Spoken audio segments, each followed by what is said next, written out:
Boa noite, irmãos. Graça e paz do Senhor Jesus.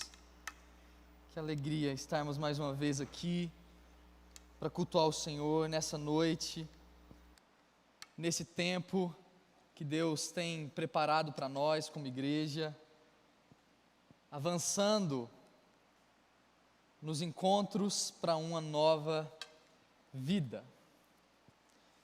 A gente começou essa manhã uma série de 5 mensagens, 5 etapas, em que nós iremos explorar o Evangelho de forma profunda, ainda que de forma simples e acessível. E hoje nós queremos continuar falando um pouco sobre satisfação. Esse é o nosso tema do domingo. E agora uma segunda parte sobre isso. Eu queria começar te perguntando: você é satisfeito?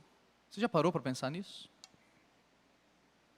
Ou seja, você na sua vida, com aquilo que você experimenta, lida, isso te é suficiente? Você é satisfeito? De fato, nós vivemos um tempo de insatisfação generalizada. Inclusive, os próprios estudos sociais acabam por definir muitas vezes a nossa sociedade como uma sociedade do cansaço. Nós estamos cansados, buscando satisfação. E esse é um problema, então, da insuficiência. Parece que o que a gente é e faz nunca é suficiente. A gente produz, alcança algo, isso nos dá uma certa dose de alegria, e o que acontece depois? Isso se esvai, e muito rápido até. E talvez isso funcione como uma droga. Nós buscando um tipo de alegria, numa recompensa a curto prazo, para uma afirmação da nossa identidade, isso gera algum resultado que depois acaba. E qual é o movimento? É que isso continue uma vez e outra vez. E a gente coloca experiências naquilo que é tanto exterior a nós, quanto interior a nós. Nós colocamos as nossas esperanças, por exemplo, numa melhoria política, talvez. E como a gente fez isso, especialmente no Brasil, especialmente como igreja, muitas vezes, nos últimos anos. A gente põe esperanças da nossa satisfação numa melhoria econômica, num florescimento da economia, talvez no mundo como um todo, onde o nosso dinheiro valha mais, para que a gente sofra menos, e talvez trabalhe menos. Ou num tipo de cultura que valorize a gente, o nosso gueto, o que a gente gosta. Mas não só coisas exteriores, mas coisas interiores também. A gente quer ser satisfeito. Quando a gente quer um trabalho melhor, para que esse trabalho funcione como uma autoafirmação do nosso valor. Ou uma estabilidade para a nossa família, para os nossos filhos. A gente quer ser reconhecido, elogiado, ou não. O nosso coração é uma fábrica de ídolos, como Calvino diz. Ele está o tempo todo, note, o tempo todo, trabalhando de forma incansável para encontrar satisfação. Mas a pergunta que nós temos feito como igreja essa semana, Iremos pensar em todas as nossas candeias, com os nossos amigos, pessoas que nós estamos nos aproximando para amá-las no Senhor. Como alcançar satisfação. A gente sente que a gente não está vivo, muitas vezes. Nós, que fomos encontrados pelo Senhor. Que a gente está caminhando para um lado para o outro, vagueando de um lado para o outro, sabe? A gente vai para cá, mas a gente não tem uma direção, a gente não chega em lugar nenhum. E quem caminha de um lado para o outro se cansa. A gente sente que a gente não tem propósito, muitas vezes. Para onde a gente está indo? Isso que eu estou fazendo todo dia, de manhã, quando chego em casa, mais à tarde, ou no caso dos meninos e meninas estudando. Qual é o fim disso? Eu estou trabalhando, vivendo, para quê? E muitas vezes a gente fica sem respostas. Mas um passo anterior é importante a gente dar. Por que a gente tem essas expectativas? Por que o nosso coração trabalha em relação ao outro, em relação a nós mesmos, o tempo inteiro para ter satisfação, gente? E a resposta certa é que isso é uma questão religiosa. Esse problema, esse desafio da satisfação tem uma raiz religiosa. Em Eclesiastes capítulo 3, o verso 11, a Bíblia diz que o próprio Deus colocou no coração da humanidade a eternidade. O que isso significa? Que existe em mim e em você, meu irmão, um buraco, uma lacuna, que não é uma consequência do pecado e de algo ruim. Foi Deus quem colocou. Mas essa lacuna tem a profundidade da eternidade. Qual é a profundidade da eternidade? Qual é o tamanho daquilo que é eterno? Nós precisamos nos satisfazer. E, de novo, isso não é um problema. Isso é uma boa coisa. Nós fomos criados, meus irmãos, para satisfação. Você foi criado para o prazer, para a alegria. Mas foi Deus quem colocou no seu, no meu coração, a eternidade. Esse anseio por algo que nos complete, finalmente nos complete. E interrompa esse ciclo cansativo. Às vezes fisicamente cansativo. Muitas vezes emocionalmente cansativo. Muitas vezes espiritualmente cansativo. De buscarmos satisfação. E aí, se a gente não compreende que foi Deus quem, em nós, abriu esse espaço para que isso seja uma pista daquilo que a gente precisa, a eternidade do nosso coração, o que a gente faz? A gente tenta se satisfazer, não com o Criador, mas com as coisas criadas. Paulo fala isso em Romanos. A gente inverte a relação das coisas, de como nós fomos feitos para funcionar. Então a gente se vira para as coisas criadas, e isso pode ser material ou não, como a um Deus, e não como coisas criadas, que têm os seus benefícios e suas qualidades, e também os seus problemas. E nós vivemos, vez após vez, às vezes, muitas vezes, já conhecendo o Senhor, nesse ciclo que nos adoece. Mas a palavra do Senhor, essa noite, vai nos dar a resposta adequada. Em nome de Jesus. Em nome de Jesus. Qual é a sua satisfação?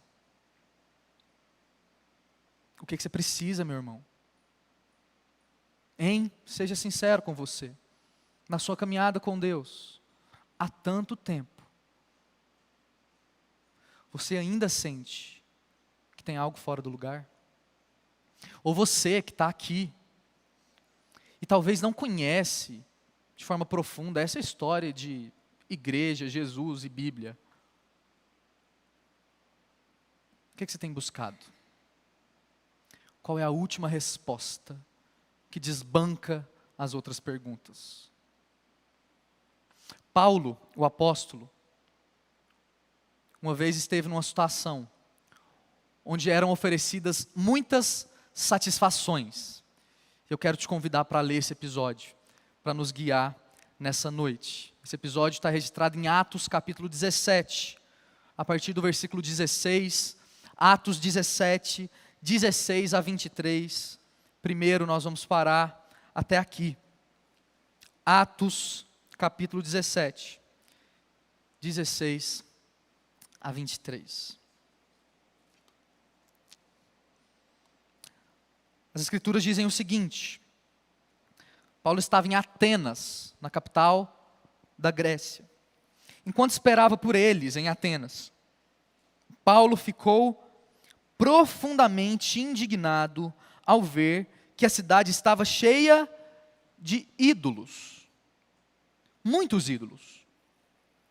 Por isso, discutia na sinagoga com judeus e com gregos também tementes a Deus, bem como na praça principal, todos os dias, com aqueles que ali se encontravam. Alguns filósofos epicureus e estoicos começaram a discutir com ele. E alguns perguntavam: o que está tentando dizer esse tagarela?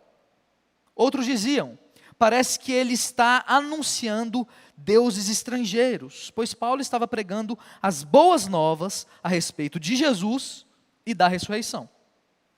Então o levaram a uma reunião do Areópago, onde lhe perguntaram: podemos saber que novo ensino é esse que você está anunciando? Você está nos apresentando algumas ideias estranhas e queremos saber o que elas significam. Todos os atenienses e estrangeiros que ali viviam não se preocupavam com outra coisa senão falar ou ouvir as últimas novidades. Últimas novidades.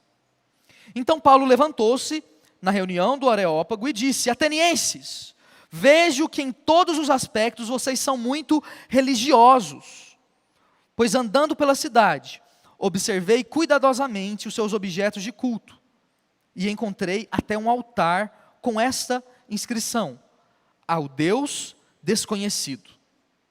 Ora, o que vocês adoram, apesar de não conhecerem, eu lhes anuncio. Atenas, a essa época, era um palco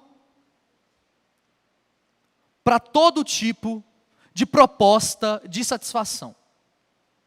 Era talvez o lugar mais importante do mundo no primeiro século, junto com Roma, a capital do império. Mas a característica peculiar de Atenas é que ali a filosofia grega, ou o tipo de conhecimento que era vigente naquela época, e em todo o mundo conhecido, era pungente. Efervesciam novas ideias, novas propostas religiosas. Lembre-se que eu disse, a questão sobre a satisfação é uma questão religiosa. E ali Paulo estava, junto com tantas propostas, com um banquete servido de satisfação. Ele diz: vocês em tudo procuram as últimas novidades. Qual é a última novidade, meu irmão? Porque não diferente de Atenas, o nosso mundo globalizado, Goiânia como a capital de um estado no Brasil, de um importante país, Do mesmo modo, nós vivemos atrás das últimas novidades. Porque parece que são elas que vão resolver o nosso problema. As últimas coisas, quais são? A notícia da possibilidade de um aumento salarial. Ou a nova rede social. Ou o novo jeito que eu vi de criar o meu filho. Quais são as últimas novidades que, objetivamente ou não, você, em consciência ou inconsciente, procura para você? Nós estamos, então, par a par, do lado, com os atenienses. Um grande altar, com pequenos altares de deuses para a gente preencher. Qual é o nosso Areópago? Esse lugar importante em Atenas, centro religioso e de discussão filosófica, onde os novos filósofos, com as novas ideias, que interpretam o mundo e solucionam os problemas, estão. Qual é o nosso Areópago? No seu coração, na sua vida, nas suas questões particulares. Quando você acorda de manhã, o que você pensa primeiro? Quais as primeiras inquietações?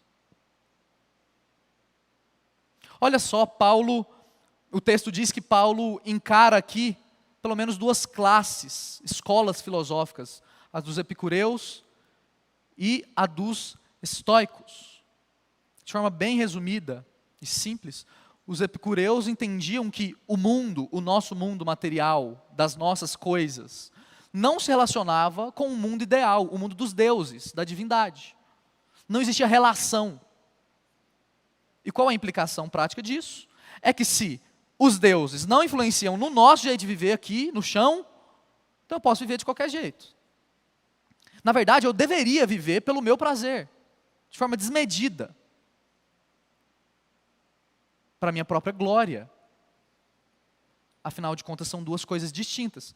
Os estoicos, pelo contrário, já entendiam que esse mundo tinha sim relação com o mundo dos deuses. As divindades estavam entre nós, eles diziam. E qual a implicação disso? Ética, prática, é que se isso é verdade, então a gente precisa racionalizar as coisas, filosofar, pensar demais assim, quais são as consequências de cada mínimo ato nosso, e isso vira um peso das regras, porque os deuses estão entre nós. De um lado, a proposta devassa do prazer e da falsa liberdade. De outro, uma proposta que às vezes gera um peso errado sobre nós. Como que Paulo responde a essa ideia toda? Paulo responde com uma história. Com uma história. Se você ler no último versículo que a gente leu dessa primeira parte, ele diz que esse Deus que vocês não conhecem e adoram sem conhecer, eu lhes passo a anunciar. Então Paulo responde, presta atenção no raciocínio então, a essa miríade de informações, propostas de satisfação, com uma nova ideia? Não. Com uma história. Uma história. E não é uma fábula, não é uma história com E, é uma história com H. História que poderia ser verificada, que aconteceu no tempo e no espaço. Paulo não luta propondo mais uma ideia. Ele conta uma história. E que história é essa? É a história do Evangelho. O Evangelho, literalmente, significa boa notícia, boa nova. É uma boa notícia. É uma manchete de um jornal que estampa uma boa notícia. Se tem uma boa notícia, tem uma má notícia anterior. É simplesmente uma notícia que muda como a gente vive aqui agora. Porque boas notícias fazem isso.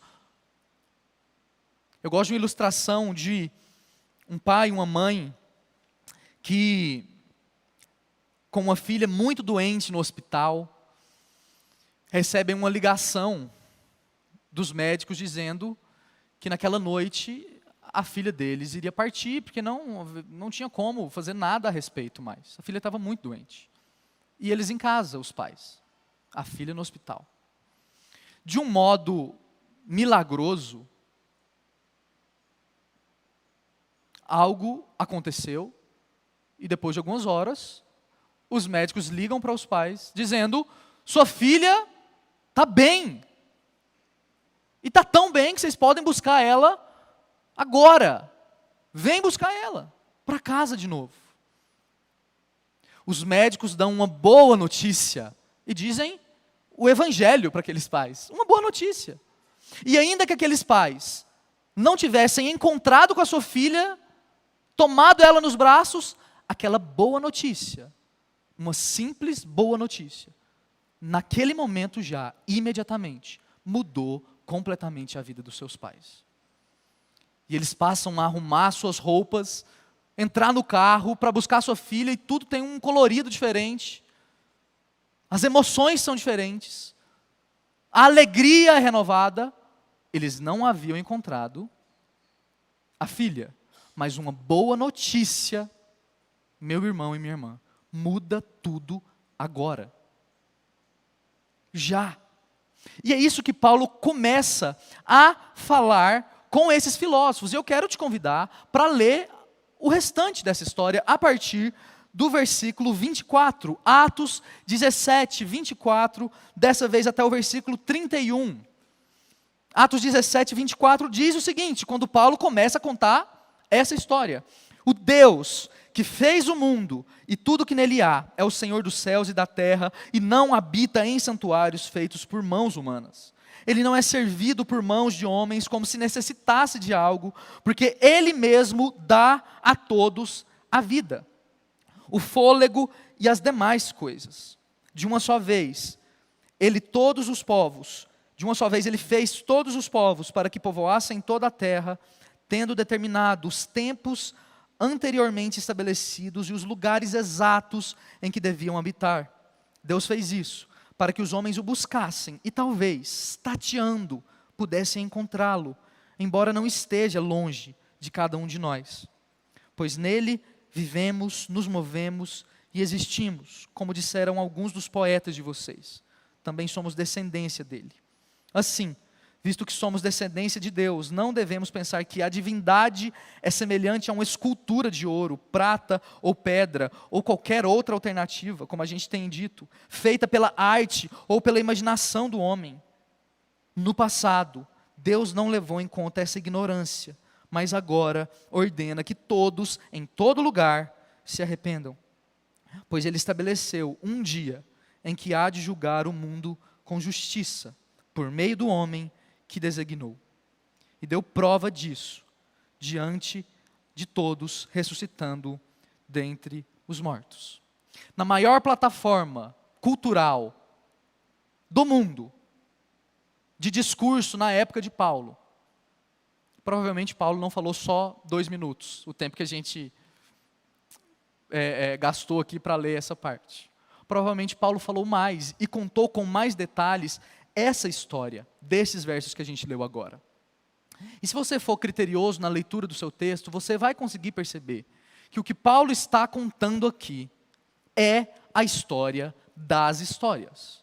A única história que importa e que explica é a realidade. Ele explora a história revelada nas Escrituras. E essa grande história revelada nas Escrituras, o que os teólogos às vezes chamam de metanarrativa, ou seja, uma narrativa, uma historiona, que não conta só a minha história, mas ela quer contar a história de tudo que existe, do começo ao fim.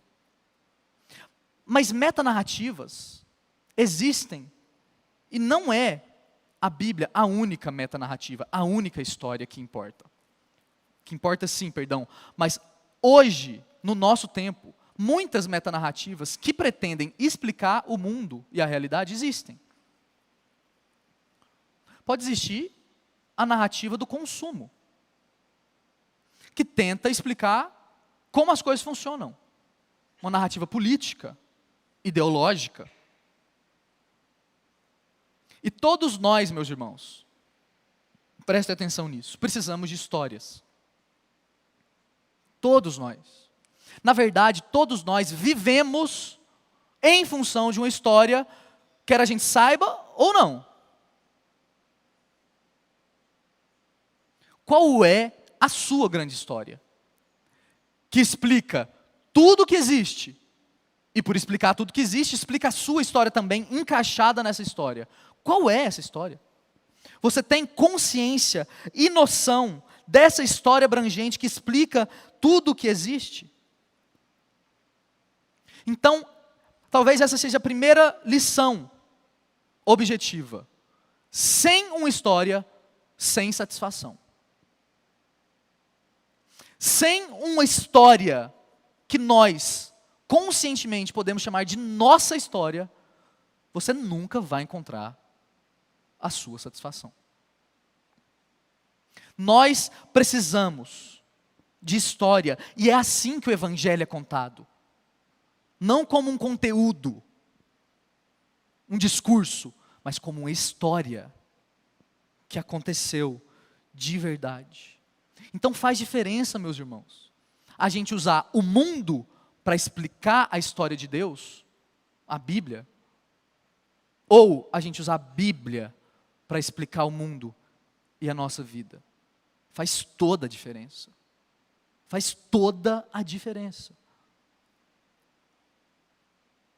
Você tem usado o mundo, as últimas coisas, as suas inquietações, como uma lente que interpreta a sua relação com Deus, ou o próprio Deus revelado na sua história, para interpretar todo o resto. Isso muda tudo completamente. Então essa noite, de forma rápida, eu não vou me ater aos versículos específicos desse texto de Atos, mas eu quero contar para você a história que a Bíblia diz, se é a única história. Se isso nunca aconteceu com você, abra o seu coração para entender qual é essa narrativa que Paulo conta aqui de forma curta, mas que a Bíblia conta de forma gloriosa e abrangente. Ela tem 4 passos. 4 passos. E o primeiro deles é a criação. Está no começo das Escrituras, Gênesis 1 e 2. Esses primeiros capítulos da Bíblia são muito densos, pesados, tem muita coisa por centímetro quadrado. Então, só 2 capítulos explicam a primeira etapa, o primeiro ato dessa história. E a gente precisa parar para entender o que acontece aqui. A história começa com quem, então? Com Deus. E não com a humanidade. Quais são as primeiras palavras da Bíblia que você tem na mão? No princípio, Deus. Deus. Deus é o personagem. Deus é a figura. Deus é o herói dessa história. Então não vá ler a Bíblia quando Davi mata o gigante Golias pensando que Davi é o que importa. Não. E pensando que você é Davi. Não, você é o povo de Israel que estava no acampamento com medo. Você é o povo de Israel com medo. Deus é o personagem principal. Mas Deus, amando a si mesmo, Pai, Filho e Espírito, cria um espaço para compartilhar do seu amor com a sua criação. E depois de ter criado o tempo, a matéria, animais, árvores, a estrela mais distante que nós não vamos conseguir enxergar nunca, Ele cria o ser humano. Adão. Literalmente, o nome Adão significa humanidade. Ele cria a humanidade. E Ele cria a humanidade à sua imagem. A sua própria imagem. Então a imagem de Deus, e preste atenção, porque é isso que eu estou dizendo, é importante para a gente entender a nossa história. É aqui que as coisas começam. Deus criando homem e mulher, a sua imagem e semelhança, não é o animal. que é uma boa criação. Mas os homens, num relacionamento com Deus, de amor, de equilíbrio. E então esse homem, no estado em que ele estava, tinha plena satisfação. Ele não era cansado igual a gente. Ele tinha ocupações, mas as suas ocupações não determinavam como ele vivia, o que ele era. O que determinava o que a humanidade era a sua relação com Deus. Então, nesse estado, 4 relações são importantes. E que estavam equilibradas. A relação da humanidade com Deus, da humanidade com o mundo, da humanidade com o outro e do homem com ele mesmo. O mundo, Deus, com o outro e comigo mesmo. Tudo em ordem, tudo certo, tudo equilibrado. E Deus promovia vida dessa comunhão, dessa união com Deus. Mas a gente sabe que uma segunda etapa dessa história, um segundo ato, é o conflito cósmico da queda. Gênesis 3. E não é que o homem tropeçou um pouquinho. Lembre-se, ele é a coroa da criação, a humanidade. Então, quando a humanidade peca, ela se rebela contra o seu próprio Criador. E isso não tem sentido lógico, inclusive. É um filho amaldiçoar o pai. Como isso é cabível, sendo que o filho veio do pai? Ele existe por causa do pai. A humanidade fez isso. E cortou o galho onde ela estava sentada. Ela mesma. Queda, pecado, rebelião no reino. Deus tinha dado liberdade para a humanidade. Porque ninguém ama o outro sem ser livre para fazer. Pensa nisso. Porque às vezes a gente se pergunta, meu Deus, se Deus sabia das coisas, por que Ele não fez a gente só amar Ele e não pecar? Porque Deus não se relaciona com robô, gente. Mas com ser humano. E seres humanos amam se forem livres para amar. Por serem cativados pelo amor. Mas com essa liberdade. Assim como Satanás na eternidade. A gente usou ela para ficarmos contra o Senhor. E esse é o pecado da autonomia. Essa palavra literalmente significa isso. Eu quero viver a partir das minhas próprias regras. Autonomia. E foi isso que aconteceu. Nessa guerra de histórias, olha só, no jardim, a história que Deus tinha falado para Adão e Eva, e a história da serpente, quem eu e você escolhemos? A história do capeta.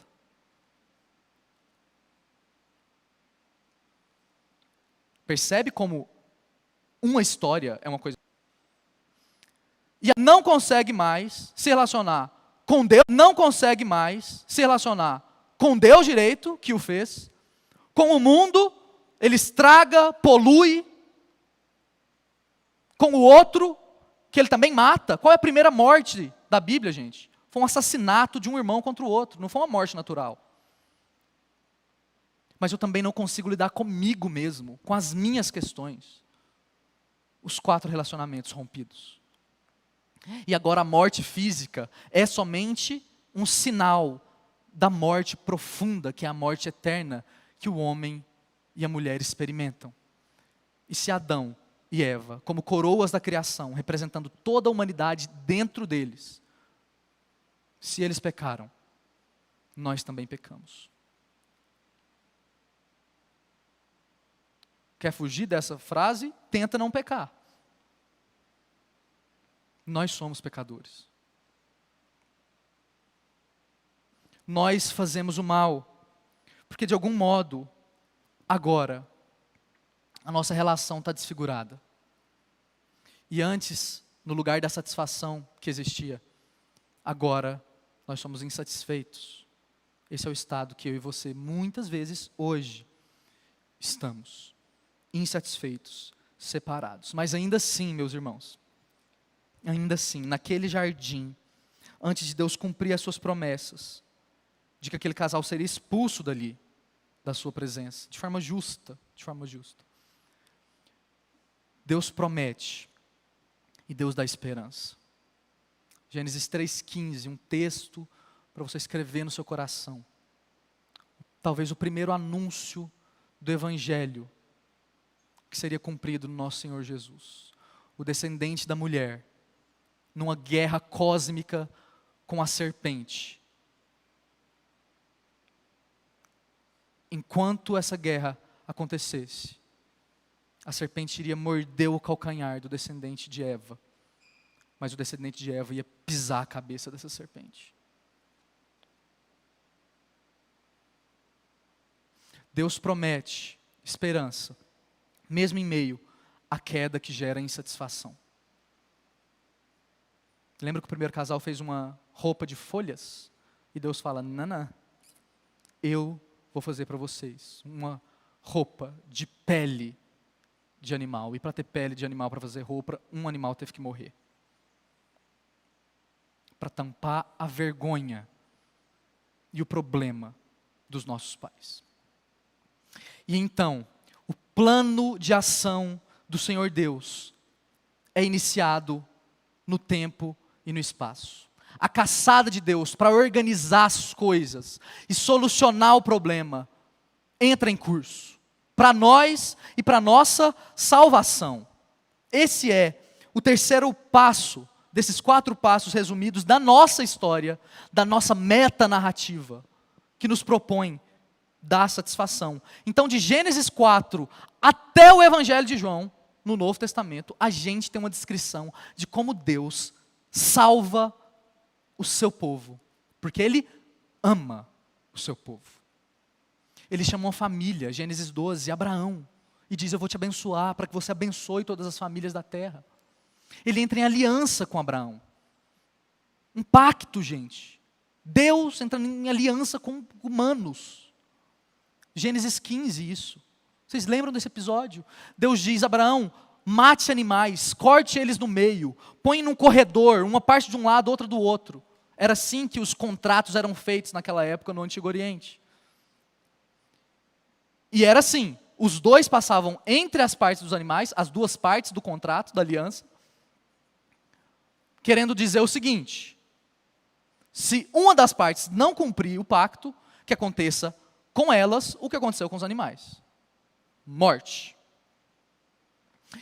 E o que o texto diz, olha que coisa mais tremenda, que Abraão caiu no sono, ele dormiu, ele não conseguiu sequer ficar acordado para cumprir a sua parte do começo do acordo.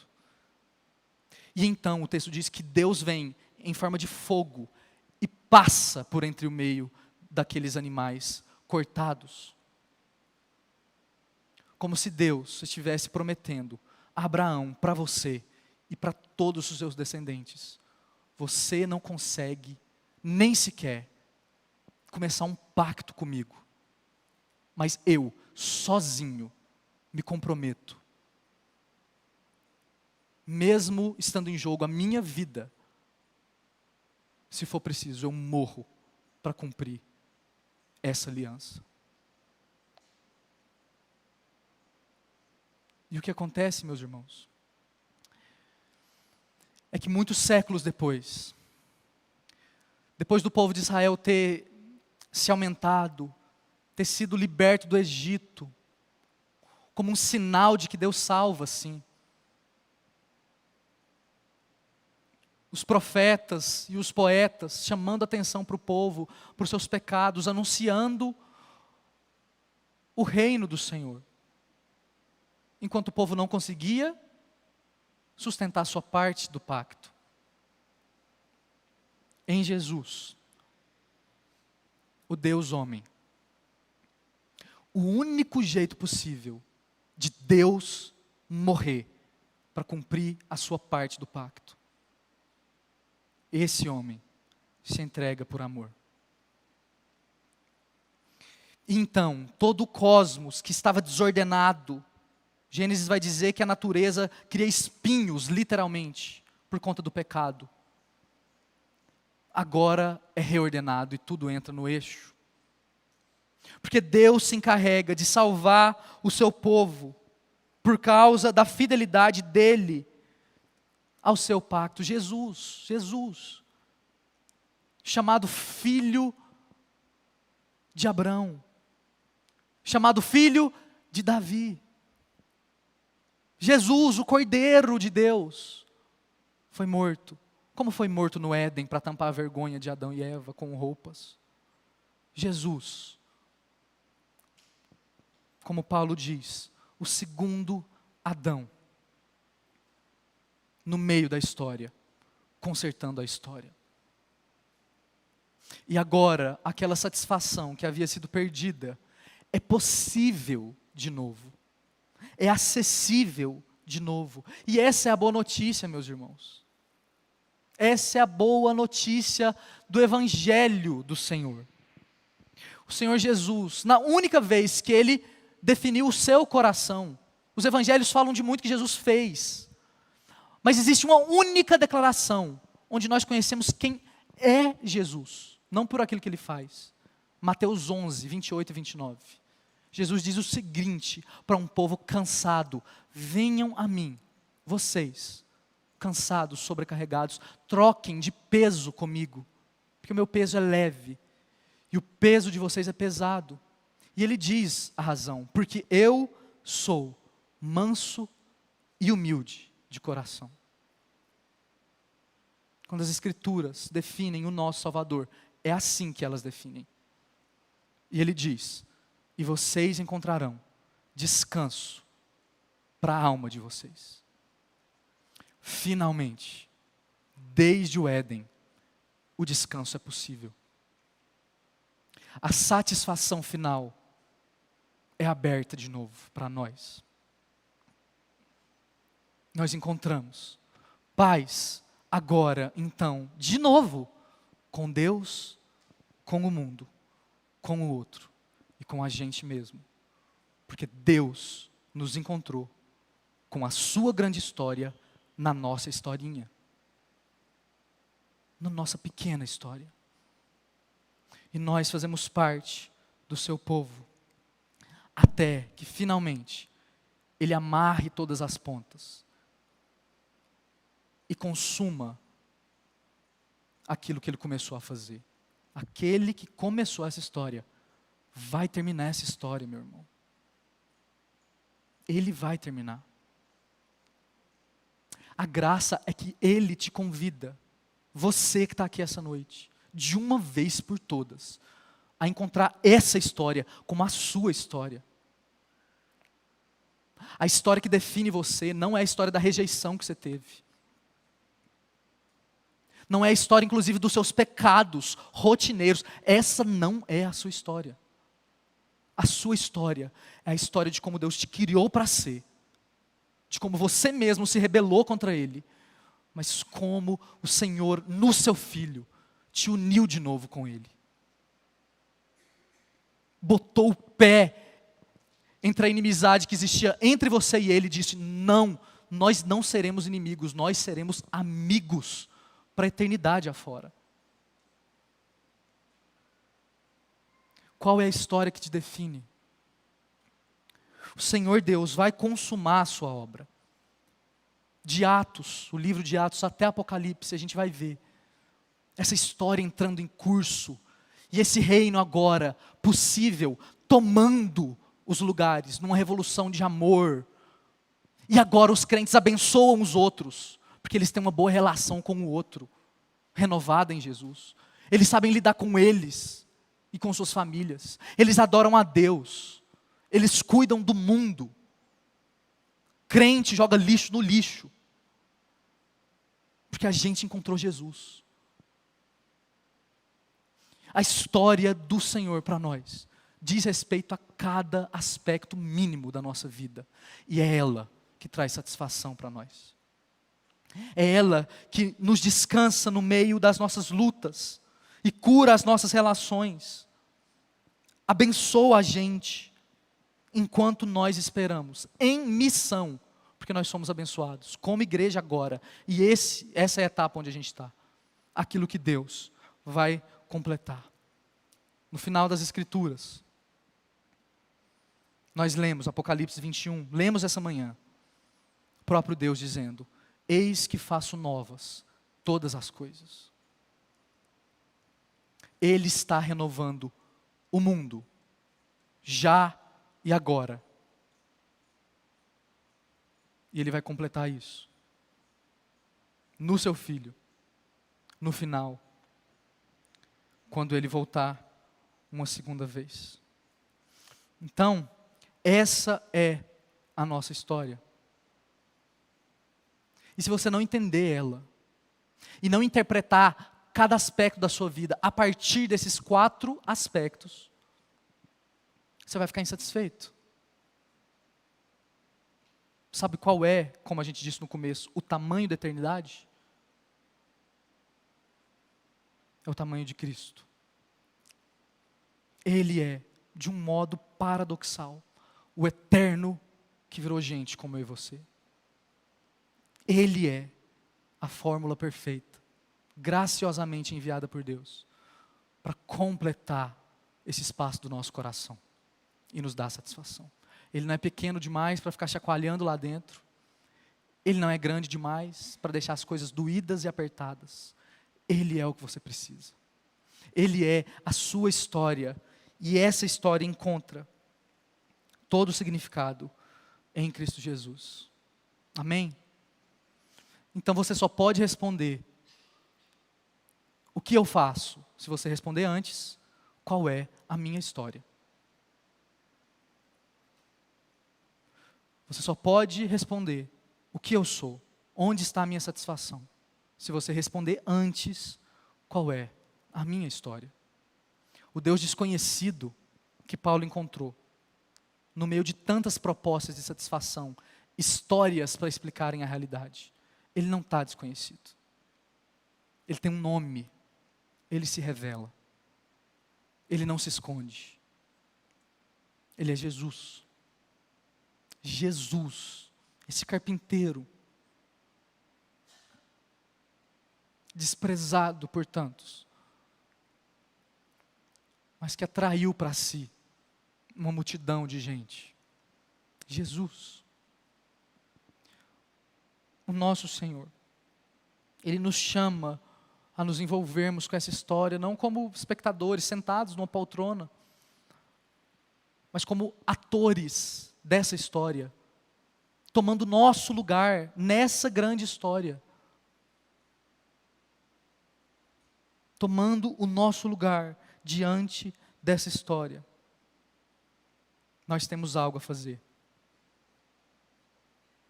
Diante dessa história, nós temos algo a fazer. Qual é a nossa resposta? Qual é a sua resposta, meu irmão? Um teólogo antigo diz isso: fizeste-nos para ti, e o nosso coração anda inquieto até descansar em ti.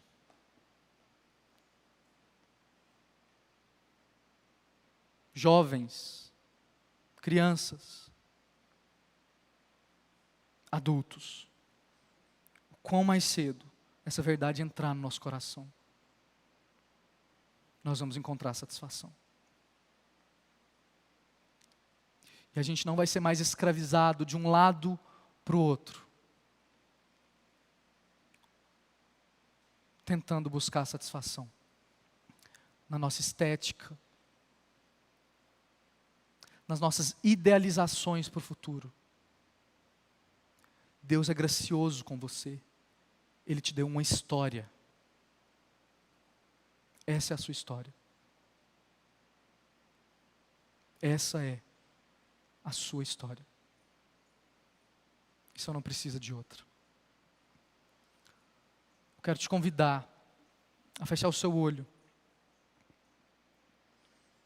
e a pensar sobre isso um pouco. E a pensar se de fato você é crente, ou você que não é crente, tudo bem. Entendeu o que essa história diz a respeito do mundo e as implicações radicais disso. Meus irmãos, ser coadjuvante, um mero coadjuvante da história de Deus, é a glória que você está procurando. Ser mais um pequenino do Senhor é toda a honra que você procura satisfazer na sua vida.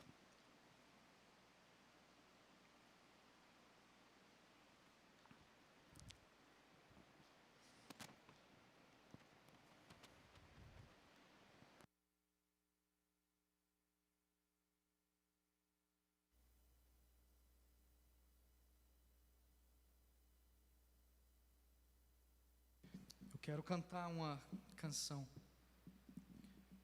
E eu queria que você, com os olhos fechados, pensando na canção, pensando na mensagem dessa noite, que Deus tem a te dizer especificamente, no seu coração, sobre a sua vida, sobre o seu cansaço.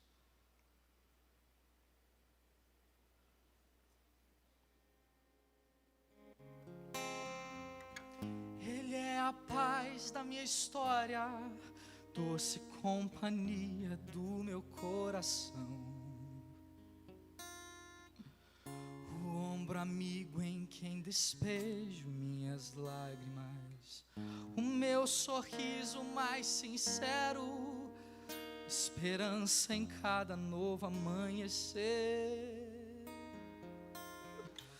o amor seguro que ninguém pode roubar. Mas se tiver que definir em uma só palavra, resumir a minha história numa só canção, se dessa vida eu levasse um só nome, Jesus,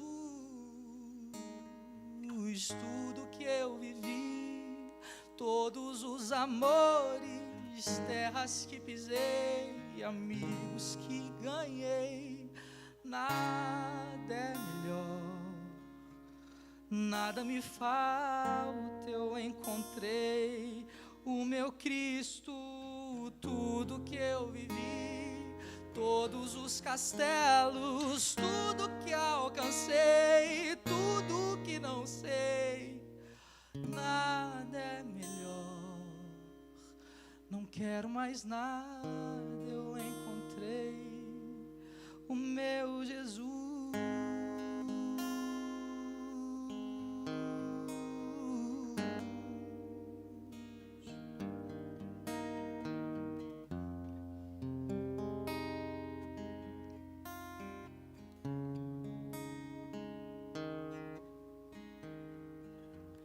Não que eu seja qualquer coisa, sou um grão de areia na imensidão,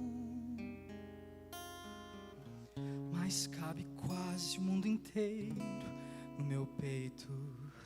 Carrego todas as memórias, todos os sabores que daqui ganhei. Carrego comigo os abraços que ganhei. Mas se tiver que definir em uma só palavra, resumir a minha história numa só canção, se eu levasse um só nome, Jesus, tudo que eu vivi, todos os amores, terras que pisei, amigos que ganhei, nada é melhor.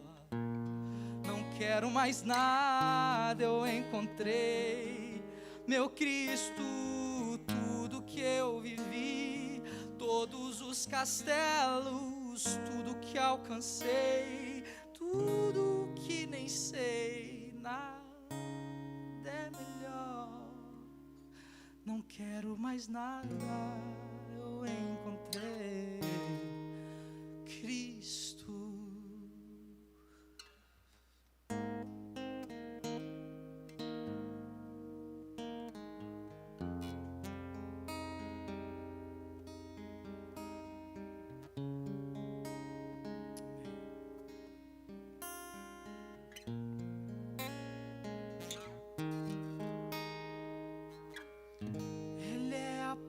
da minha estrada, doce companhia do meu coração. O ombro amigo onde despejo minhas mágoas, o meu sorriso mais sincero, esperança pra permanecer, o amor seguro que ninguém pode roubar. Se eu tiver que definir em uma só palavra, resumir a minha história numa só canção, se dessa vida eu levasse um só nome, Jesus. Tudo que eu vivi, todos os amores, terras que pisei, amigos que ganhei, nada é melhor. Não, nada me falta, eu encontrei meu Cristo. Tudo que eu vivi, todos os castelos, tudo que alcancei, tudo que nem sei, nada é melhor. Oh, nada é melhor. Eu não preciso de nada. Eu fui encontrado, nada me falta, tudo está pleno, nada é melhor, nada me falta, eu encontrei Jesus.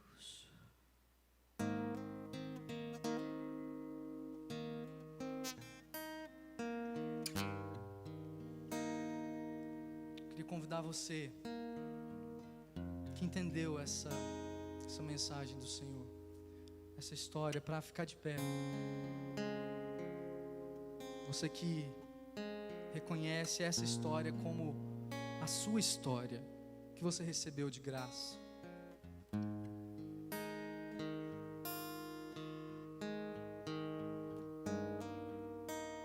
Mas eu queria fazer um apelo especial. Um apelo aos insatisfeitos. Você que é meu irmão, ou que não é, que está aqui convidado. Um convite para você que se sente insatisfeito com a sua vida, com as suas coisas, para que você dê um passo assim de confiança. Senhor, eu não sei como fazer isso direito, mas eu quero mergulhar nessa história como uma história que traz satisfação para mim. Finalmente traz satisfação para mim. Eu queria chamar você a vir à frente, se esse é o seu caso. Se por tanto tempo na sua vida, e pode vir, vem logo, nós vamos orar. Você se sente insatisfeito assim, com você, com as coisas, com a sua relação com Deus. Um chamado a quem de fato não quer esse tipo de vida insatisfeita mais para si. Nós vamos orar para o Senhor aplicar isso em nós, em nome de Jesus.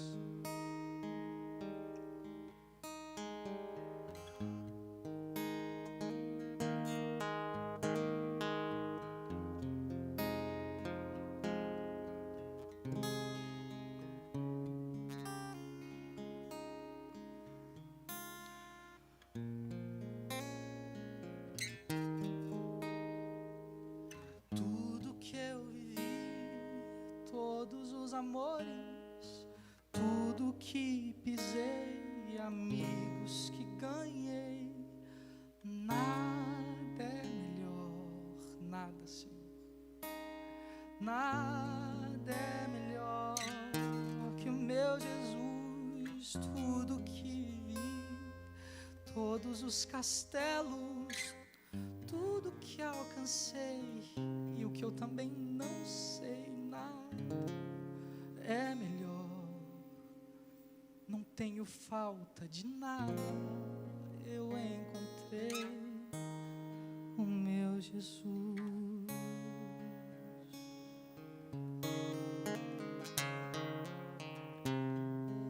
Senhor, o teu povo está aqui essa noite diante de ti, diante dessa história, Senhor, a única história possível. E nós queremos abrir mão das outras histórias que nós compramos para nós. Muitos aqui, Senhor, se sentem fracassados e pelo fracasso vivem.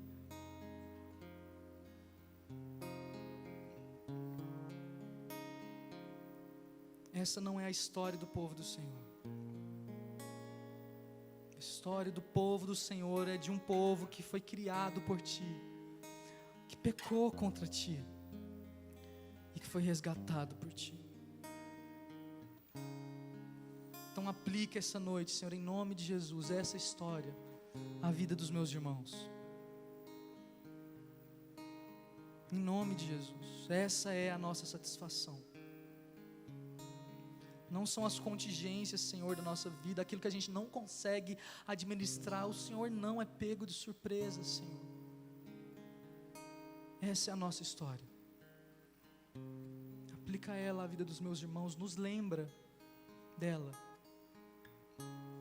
da tua graça e da tua salvação no teu Filho. Em nome de Jesus, anima a tua igreja, reforma a tua igreja, acende a tua igreja, não a partir daquilo que a gente está tentando promover, mas a partir da história que o Senhor revelou. A partir dessa história que o Senhor tem compromisso. Quer nos encontrar, Senhor, nosso pequeno lugar nessa história.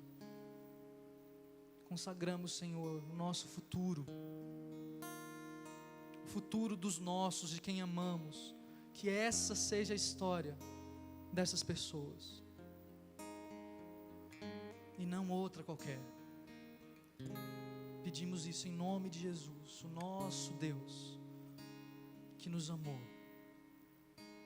A palavra que escreve essa nossa história, o Senhor Jesus. Em nome dele oramos. Amém. Amém. Amém.